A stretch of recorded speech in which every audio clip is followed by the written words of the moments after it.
say it out loud. Vampire. The worldwide phenomenon is now the DVD event of the year. This kind of stuff just doesn't exist. It does in my world. Get even closer with exclusive bonus features, including deleted scenes, audio commentary with the director and stars, and a 7-part documentary. I like the fact they feel everything with such intensity. Is it not enough just to have a long and happy life with me? Twilight. Own it on DVD Saturday, March 21st, and find a midnight DVD party near you.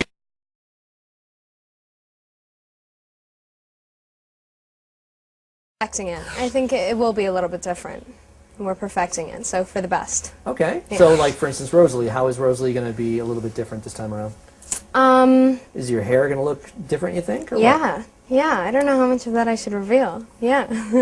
I think you can tell us about your hair. No? Well, it took 36 hours initially to make me a blonde in the hair chair, and every other day I was bleaching my head and my skin and everything else. And so this time around we're testing out different wigs and stuff just because it was a really sort of brutal process. Mm-hmm. And plus we have a break in between where I'm going to do a couple of other projects and then go back to Rosalie, so, you know, it's, yeah. I don't think I'm bleaching my hair this time. Oh, good, good. Yeah. I don't know how upset everyone's going to be. I mean, that's why I did it initially, is because I really wanted the fans to understand that I was dedicated and I was going to do whatever I needed to do, even at the expense of, you know, like, even though I went bald. Did you really? Yeah, my hair fell out. I mean, I couldn't help. I mean, I'd interviewed you before and seen you in lots of movies over the years, but I couldn't help but feel the first time I went up on set like it just looked kind of unnatural on you.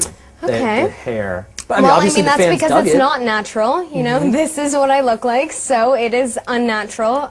So is the goal to but- find a wig that looked like what you looked like in the first movie, or maybe something shorter, or No, I think different something too? better.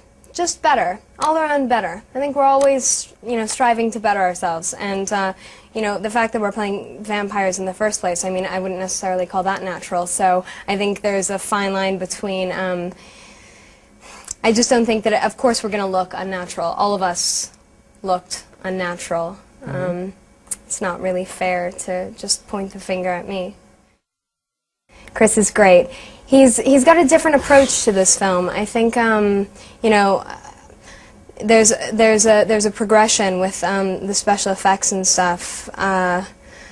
You know, with Jacob being introduced as a werewolf, I think everyone is walking into this knowing that there's going to be a more heightened level of effects, and that was most of my conversation with him, was revolving around that and the look of the Cullens. I don't know if we necessarily got it right the first time around, and we weren't expecting all of the weather issues and the amount of, like, you know, makeup that we had to put on and the balance with that, and every single character. I know a lot of people just think it's me that changed how I looked physically, but Peter Facinelli has black hair and he has to go back blonde, and Kellen Lutz, who's a natural blonde, has to go back with dark hair, and we all have hours of hair and makeup in the morning, and then we would show up on set and it was raining on us because we're vampires, so we can't be in the sun, so we're always shooting when it's cloudy, and it would hail, and then the makeup's pouring off, and it was like, it was an experimental process. So I think now we're all a little more prepared.